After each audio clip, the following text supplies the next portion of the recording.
Boa noite, irmãos. Deus seja louvado. Nós agradecemos a Deus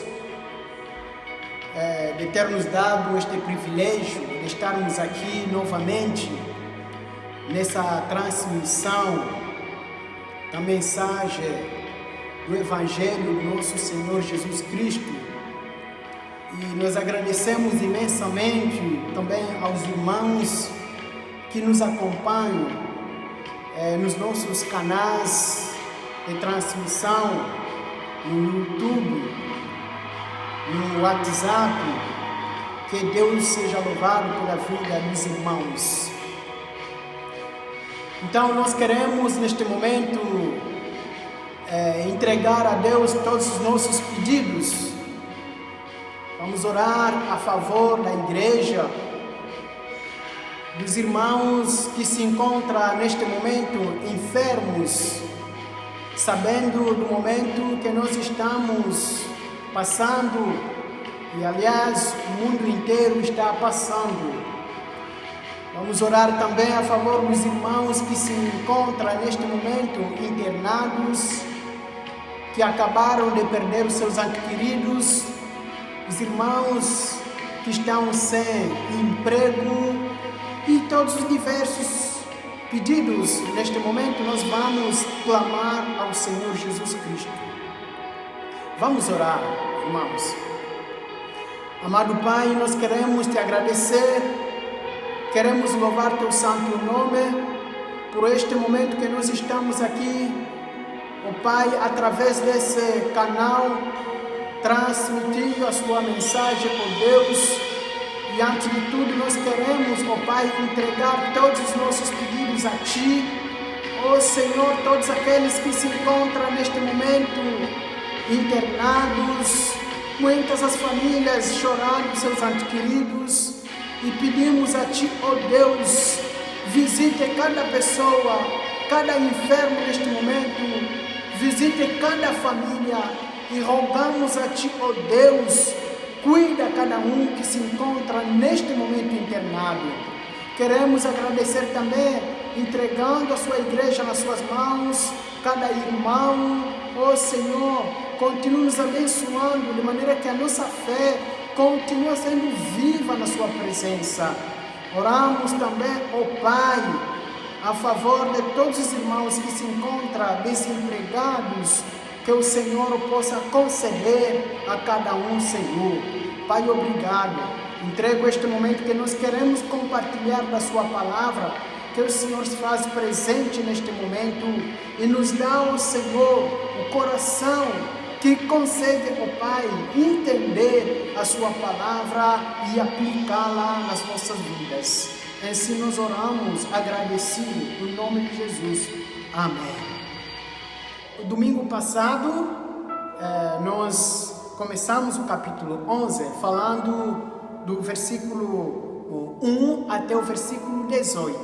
E hoje vamos dar sequência a partir do versículo 19 a 26. Então, vamos fazer a leitura.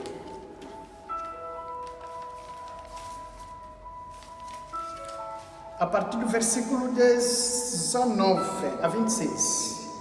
As Escrituras dizem o seguinte: os que foram dispersos pela perseguição que sucedeu por causa de Estevão, caminharam até a Fenícia, Chipre e Antioquia, não anunciando a ninguém a palavra, senão somente aos judeus.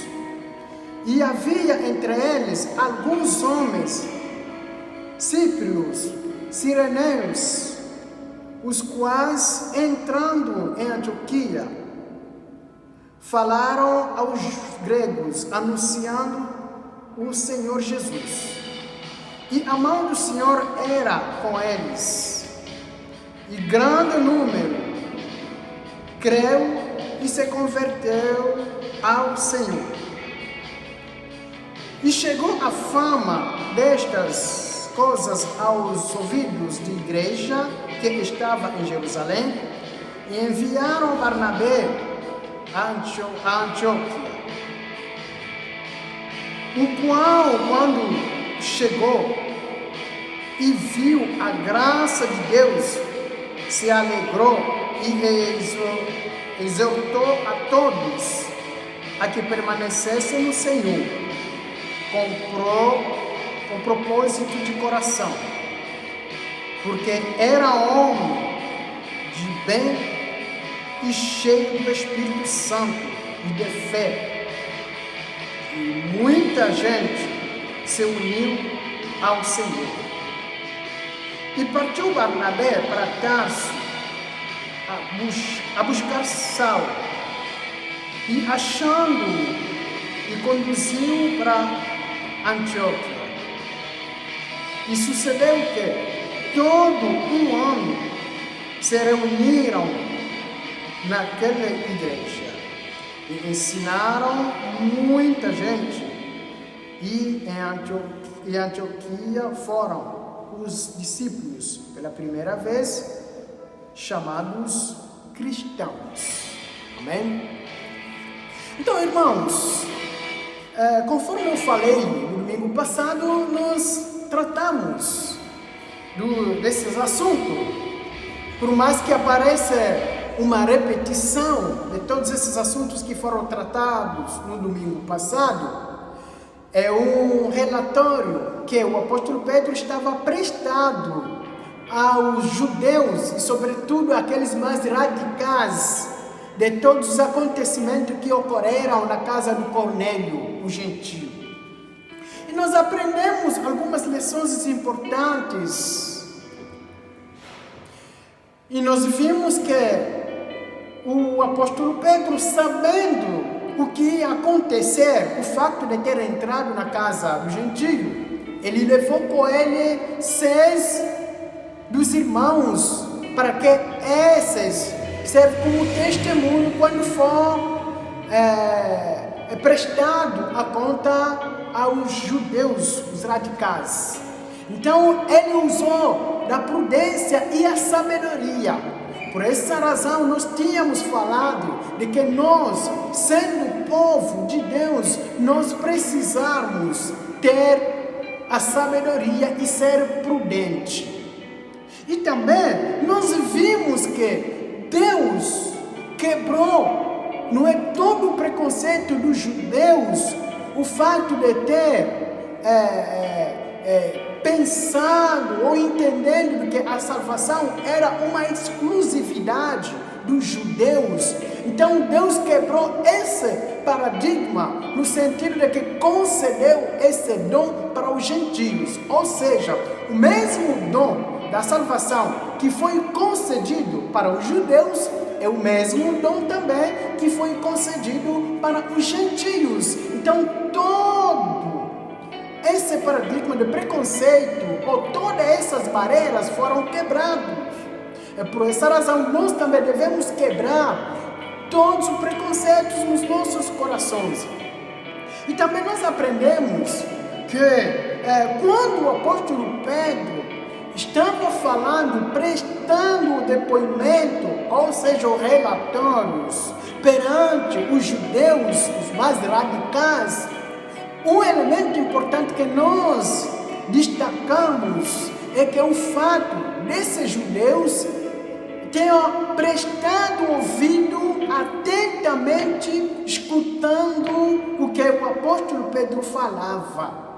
Então, isso também serviu como uma lição para nós de saber escutar, atento, prestando atenção, assim que nós vamos ser abençoados.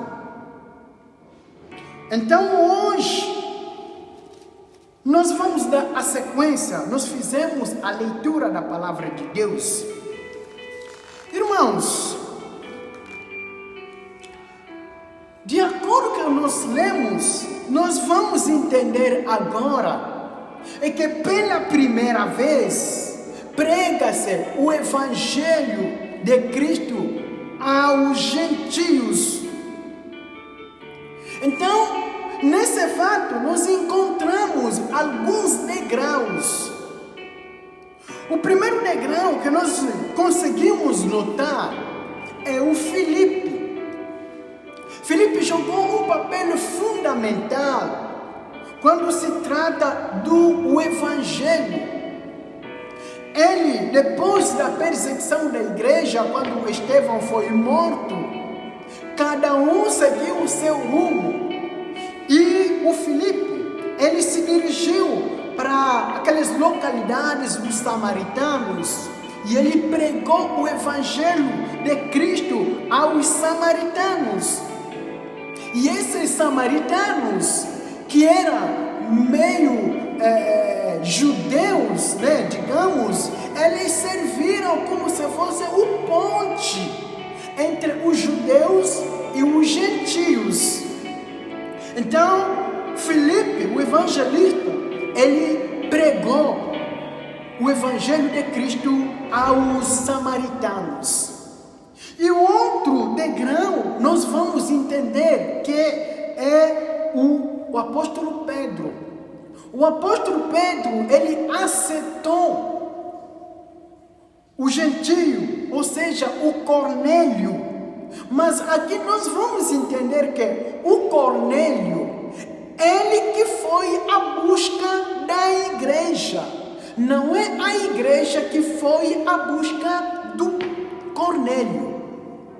Então, o Pedro aqui aceitou entrar na casa do gentio. Então, ele também está servindo como um degrau para o evangelho chegasse até os gentios.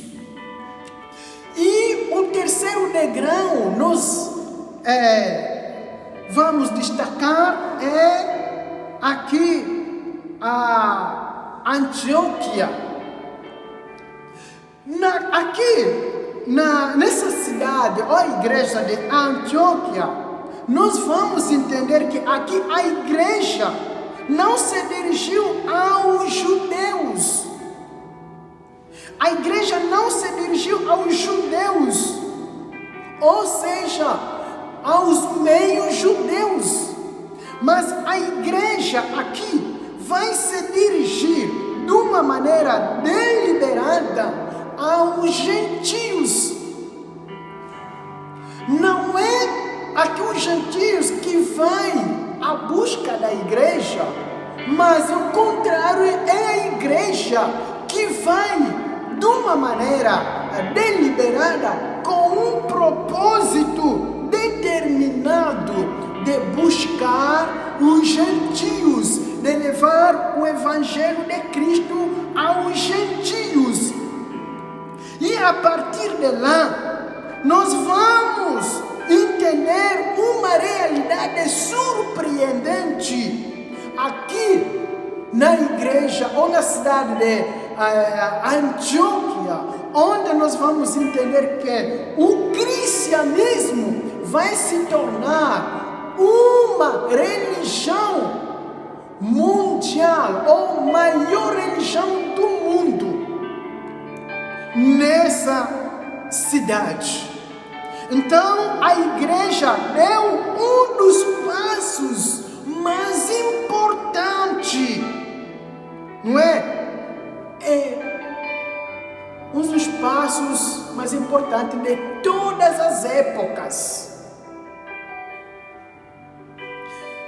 Então, se nós voltássemos, por exemplo, em tudo que foi lido, a partir do versículo 19 até o versículo 21, nós vamos entender uma realidade muito importante. Uma pergunta que vem a nós: quem foram os que levaram a palavra de Deus na igreja de Antioquia? Quem foram? E a resposta dessa pergunta vamos encontrar na Bíblia, nessa leitura que nós fizemos. A resposta que a Bíblia nos dá é: alguns dos crentes que vieram de Chipre,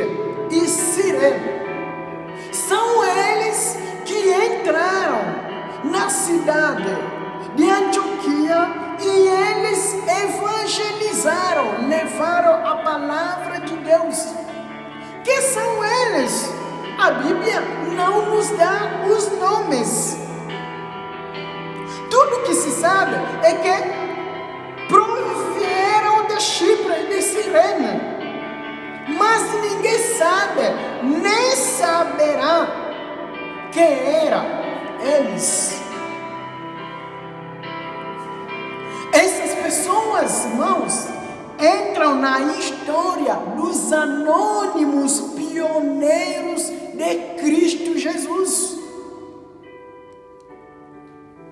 Irmãos, uma das tragédias na igreja foi sempre que os homens querem ser vistos, os homens querem ser agradecidos, os homens querem ser elogiados, os homens querem ser considerados, não é?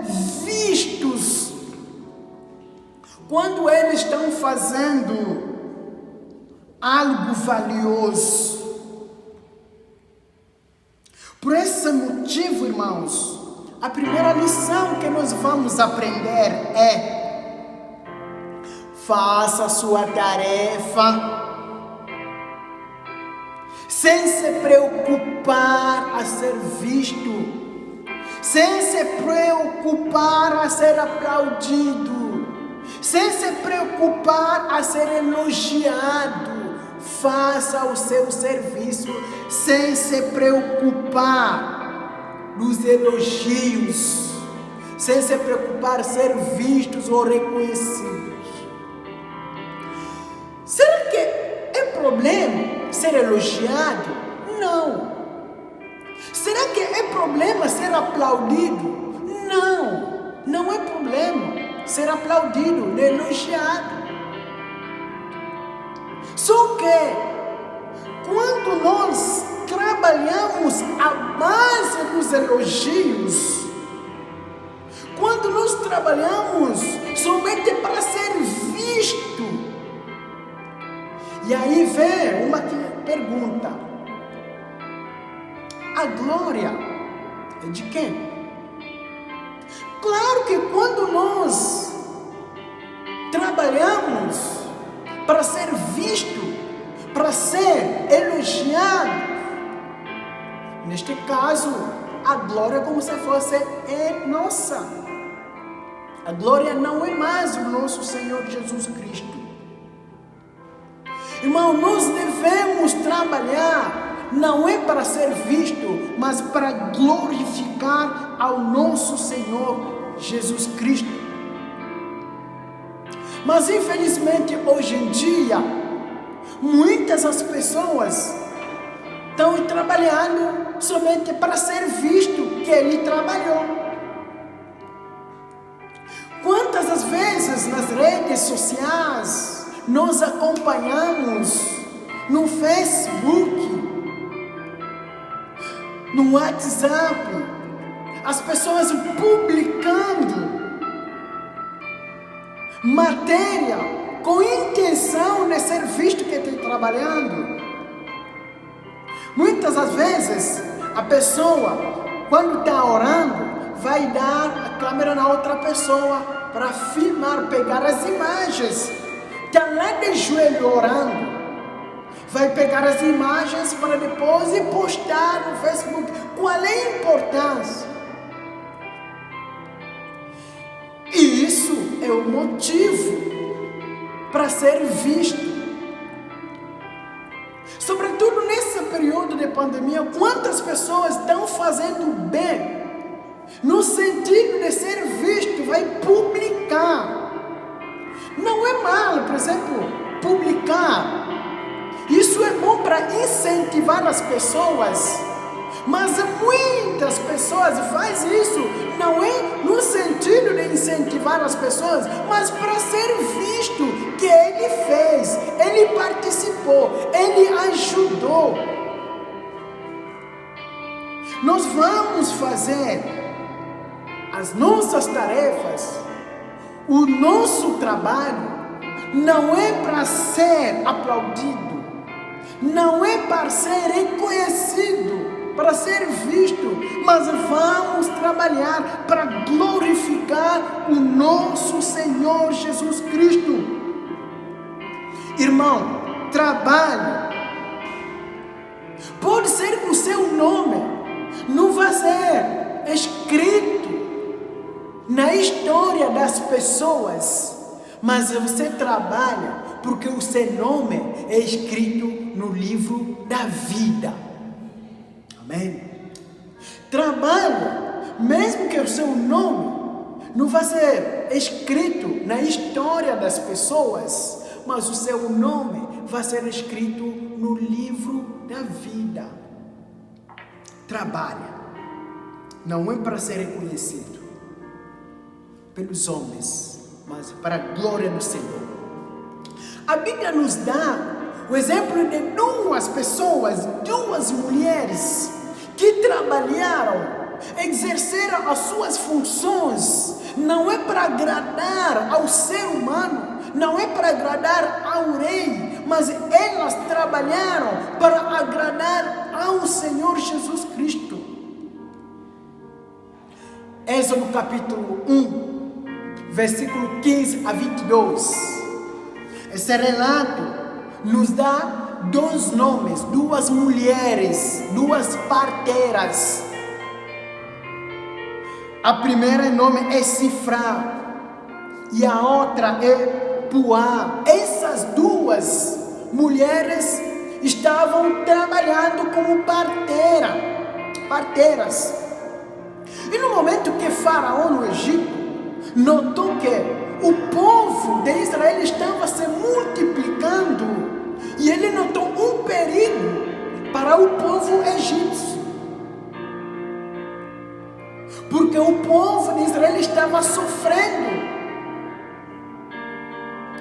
nas mãos do Faraó. E o Faraó notou risco, porque o povo está se multiplicando. Com o tempo, esse povo vai crescer, ser poderoso, e os egípcios podem sofrer nas mãos desse povo. O que ele fez? Ele disse que vamos travar a multiplicação dos israelitas. E ele tomou uma decisão dizendo de que tem que matar os meninos dos hebreus que estão nascendo. O que o Faraó fez? Chamou a Sifra, chamou a Puá, dizendo que vem aqui. O que vocês vão fazer? Quando vocês vão ajudar as mulheres hebreias no parto, se nascer menina, deixa viver, mas se nascer menino, mata. Foi um momento difícil para essas duas mulheres. Eu estou pensando, se fosse comigo, eu não sei o que seria de mim. É uma decisão muito difícil na vida. Ou você segue as palavras ou a ordem do chefe para ser salvo, ou você não cumpre a ordem do chefe e ser morto. Foi um momento difícil. Mas o que essas mulheres fizeram? Essas mulheres disseram que nós vamos exercer a nossa função para a glória do nosso Deus. E elas fizeram isso, preservando a vida tanto das meninas que estavam nascendo e quanto dos meninos. E o Faraó, notando isso, chama mais uma vez essas mulheres. Por que vocês estão fazendo isso? Ou essas mulheres corajosas, elas disseram: oh rei, porque as hebreias são diferentes das egípcias. As hebreias, antes de nós chegarmos lá para ajudar, o filho já está lá. Então elas buscaram a glória do Senhor. Exercer as suas funções não é para ser visto pelo rei Faraó, não é para ser visto, para ser aplaudido, para ser elogiadas, mas elas exerceram as suas funções para glorificar o nome do Deus poderoso. Irmão, faça a sua tarefa, o seu trabalho. Não é para ser aplaudido, não é para ser visto, mas para glorificar o nome do nosso Senhor Jesus Cristo. A outra verdade que nós devemos explorar nessa passagem, irmãos, se nós lêssemos no versículo 22 até 24, as Escrituras nos dão o relato dessa cidade de Antioquia. Como que é essa cidade de Antioquia? Se nós analisássemos a estrutura, como era essa cidade, nós vamos ter ideia do que nós vamos falar nessa lição, que nós vamos falar neste momento. Deus é poderoso para transformar a situação ou a história de uma pessoa, a história de uma cidade, a história de uma realidade qualquer. A cidade de Antioquia era uma cidade muito difícil. Era uma cidade muito difícil, irmãos. Essa cidade era muito bonita. Era a terceira cidade em termos do tamanho no Império Romano. Só perdia com a cidade de Roma e Alexandria. E essa cidade, quando se trata da sua importância, era perto do mar Mediterrâneo. Praticamente menos de 25 quilômetros. E essa cidade era muito bela, mas era sinônimo de imoralidade e luxúria. Imoralidade e luxúria eram realidades presentes nessa cidade.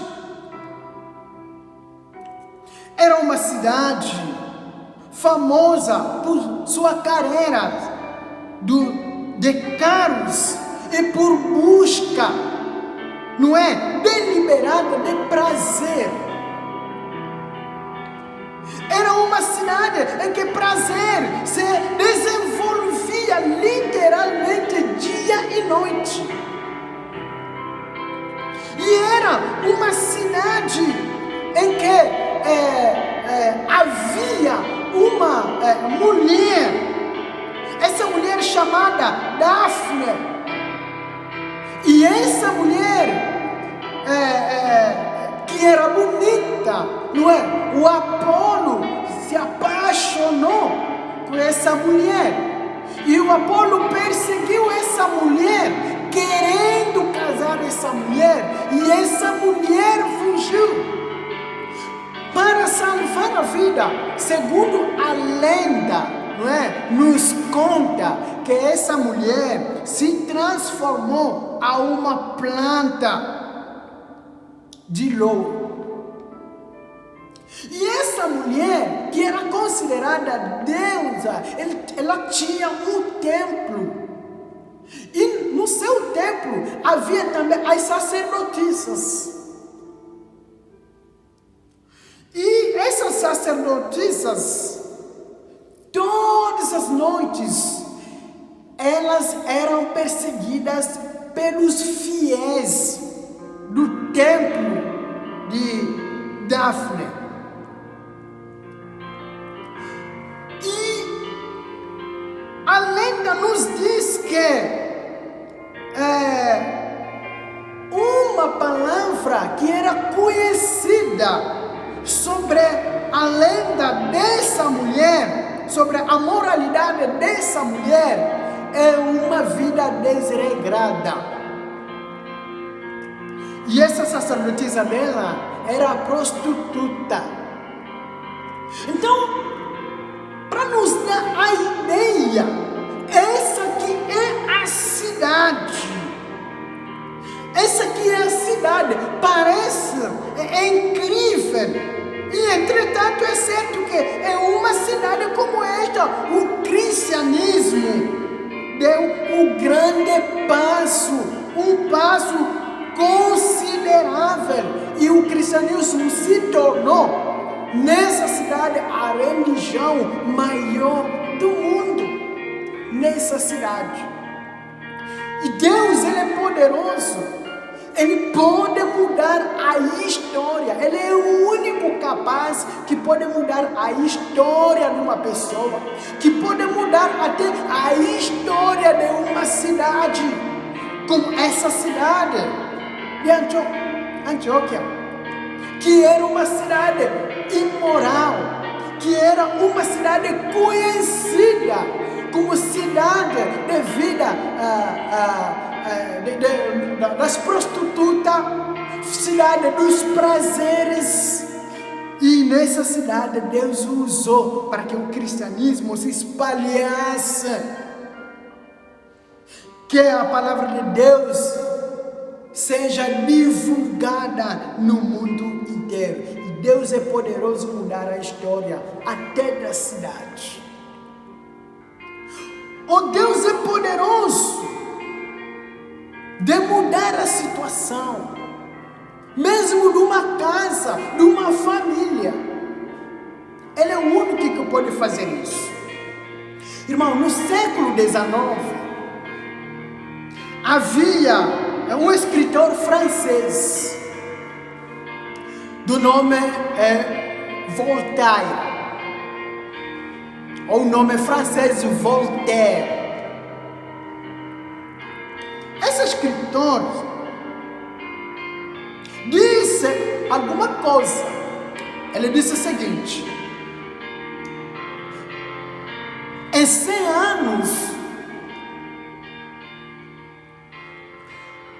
a Bíblia e o cristianismo serão varidos na existência, e a história passará.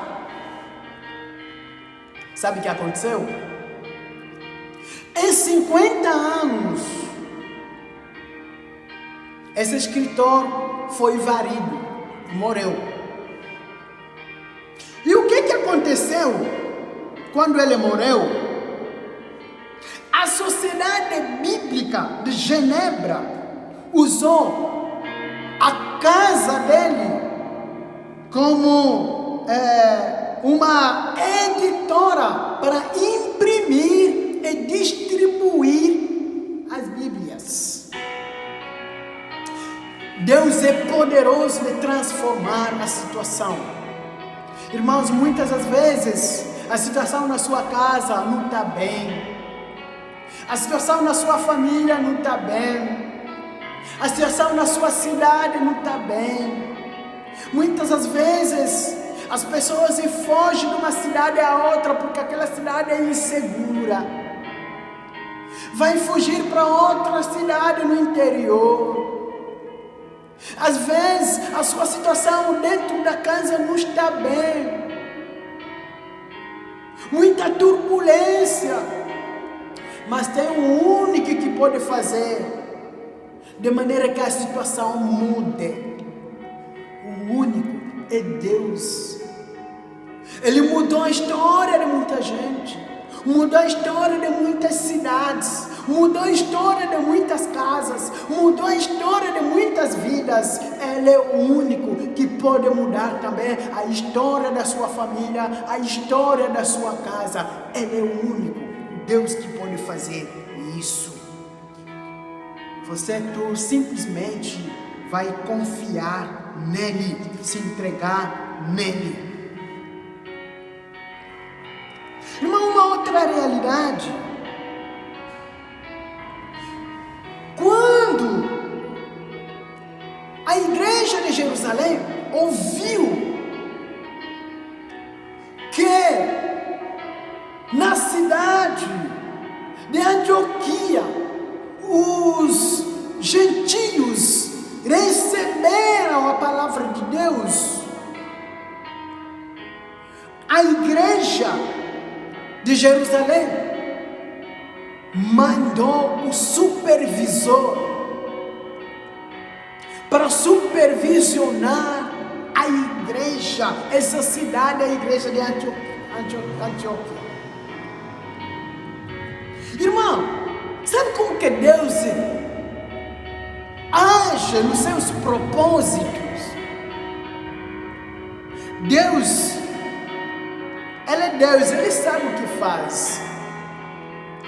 Essa igreja de Jerusalém, onde havia os judeus, os radicais, aqueles judeus, os mais radicais, os ortodoxos, que questionaram ao apóstolo Pedro por ter entrado na casa do gentio, estavam lá em Jerusalém. Mas quando a igreja de Jerusalém mandou alguém para supervisionar a igreja de Antioquia, o que aconteceu? Poderia eles mandar alguém que tem como Deus essas leis, as regras ou normas judaicas? Poderia ser mandar um ortodoxo para ir supervisionar. Poderiam mandar alguém, um ortodoxo, que considera a lei é maior de tudo. Mas eles mandaram o quê? Eles mandaram Barnabé. Eles mandaram Barnabé. Porque Deus estava no propósito dessa igreja. Deus fez de maneira que Barnabé seja escolhido para supervisionar essa igreja. E o Barnabé, nós notamos, até o próprio nome dele nos diz alguém do coração bom, do coração grande, do coração cheio de compaixão. Um servo de Deus. A Bíblia nos mostra lá para trás os feitos de Barnabé. No capítulo 4, Barnabé demonstra esse coração apaixonado pelo Senhor, pela obra do Senhor. Ele vendeu a sua propriedade e levou o dinheiro aos pés dos apóstolos. Barnabé, mas lá no capítulo 9, demonstra mais o coração generoso. No momento que o apóstolo Paulo, quando se converteu, até próprios membros estavam fugindo do apóstolo Paulo. Barnabé estava lá para apoiar o apóstolo Paulo. Ele foi escolhido para supervisionar a igreja. Deus sabe o que faz. Irmão, nas nossas vidas, Deus sabe o que faz. Nós, talvez por causa da nossa incredulidade, podemos questionar a Deus, mas Deus sabe o que faz. Quantas pessoas estão questionando Deus por causa dessa pandemia? Até mesmo os cristãos questionando a Deus o porquê. Porque Deus vai permitir esse surto entra no mundo? Porque Deus vai permitir quase 700 mil pessoas morram? Porque Deus vai permitir que muita gente no mundo inteiro passando nessa realidade? Por quê? Deus sabe o que faz. Nós podemos nos perguntar, mas às vezes não vamos ter nenhuma resposta, porque Deus é soberano, Ele sabe o que faz. Por que até os cristãos estão morrendo? Deus sabe o que faz. Por que até os cristãos estão pegando doença? Deus sabe o que faz. Se nós pegarmos, Deus sabe o que faz. Se nós escaparmos, Deus sabe o que faz. Se nós morremos por causa da pandemia, Deus sabe o que faz. Então, em tudo, Deus é soberano nas nossas vidas. Deus é soberano na sua vida. Para de perguntar a Deus. Salmos capítulo 15, o versículo 3, nos diz: nosso Pai está no céu e Ele faz tudo que lhe agrada. Ele é soberano, amém?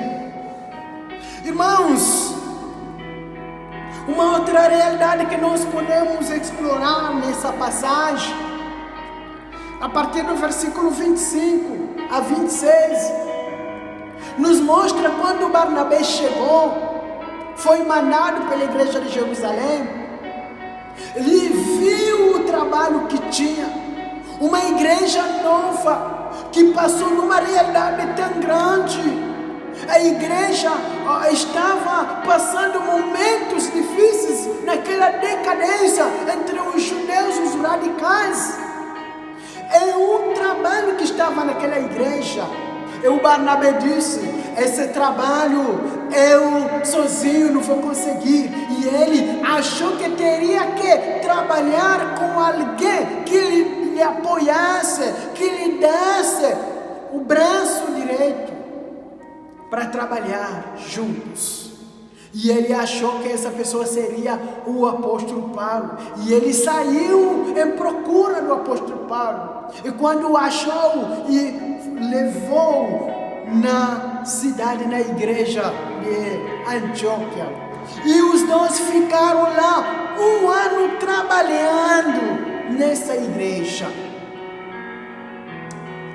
Durante esse ano que eles trabalharam lá, irmãos, demonstraram o caráter de Cristo, pensamento de Cristo, conduta de Cristo, tudo de Cristo.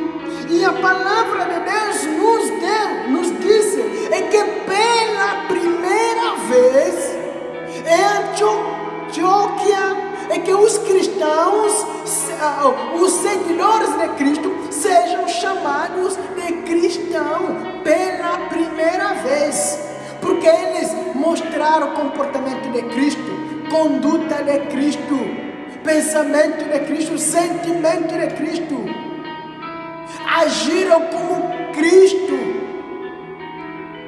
Irmãos, leve a sua identidade contigo. Leve a sua identidade contigo. Qual é a identidade? Identidade de Cristo, ou seja, de ser cristão. Infelizmente, muitas das pessoas, ele é cristão na igreja, fora não. Ele é cristão no bairro, fora do bairro não é cristão. Ele é cristão no Brasil, na França não. Ele é cristão em África, no Brasil não. Ou nas Américas não. Infelizmente, porque as pessoas têm dupla face. Leva a identidade contigo, como fez esses irmãos Barnabé e o Paulo. Irmão, o dever do cristão não é falar a respeito da sua fé. Não é falar a respeito da sua fé, mas demonstrar a sua fé ou demonstrá-la.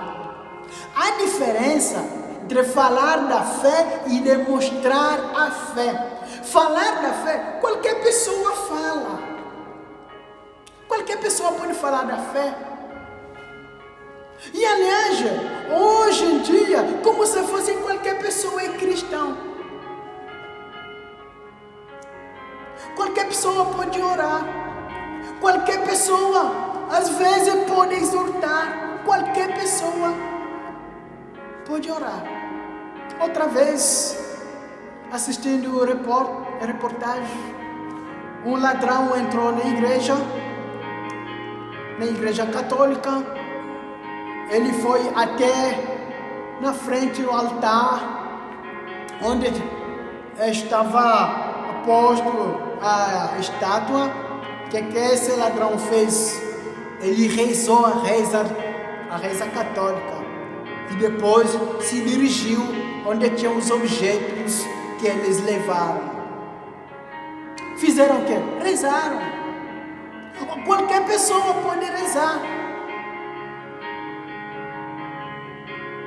Então, nós não podemos falar a respeito da fé, porque qualquer pessoa pode falar a respeito da fé, mas devemos demonstrar a fé. Irmão, demonstra a sua fé. Demonstra a sua fé. Para concluir, irmãos,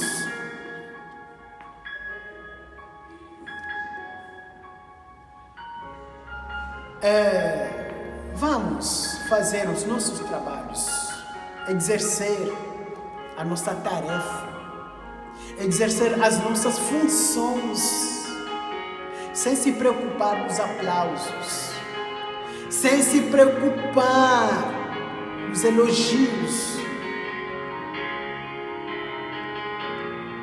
Vamos exercer as nossas funções, sem se preocupar de que as pessoas vão me ver ou não. Deus é poderoso para transformar. Se você se preocupa em ser visto, ser elogiado, Ele é poderoso para transformar a sua vida. Irmãos, nosso Deus, Ele sabe o que faz.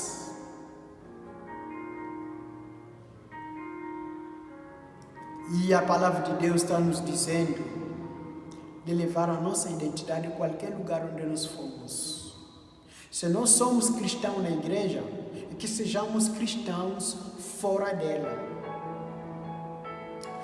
Que Deus Todo-Poderoso possa nos abençoar. E, irmão, entrega a sua vida a Cristo. Ele é poderoso para transformar a sua vida. Ele é poderoso para transformar a sua situação, a sua família. Que Deus continue nos abençoando. Vamos orar mais uma vez. Pai, nós te louvamos. Obrigado pela sua palavra que foi ministrada. Pedimos ao Senhor, nos dá tudo que for necessário, de maneira que possamos, ó Pai, aplicar a sua palavra. Entregamos as nossas vidas nas suas mãos e continua nos abençoando. Abençoa cada família. Abençoa, ó Pai, as nossas vidas. Nos dá uma semana abençoada na sua presença. Se Deus nos fazer essa graça, de maneira que possamos ser, ó Pai, vivos, e que no domingo que vem possamos estar novamente neste lugar, o seu nome será glorificado nas nossas vidas em todo momento. Continue nos abençoando, no nome de Jesus. Amém. Nós agradecemos aos irmãos que estão nos acompanhando em todo momento, nos nossos canais, no YouTube, no WhatsApp. Que Deus continue abençoando grandemente as vossas vidas.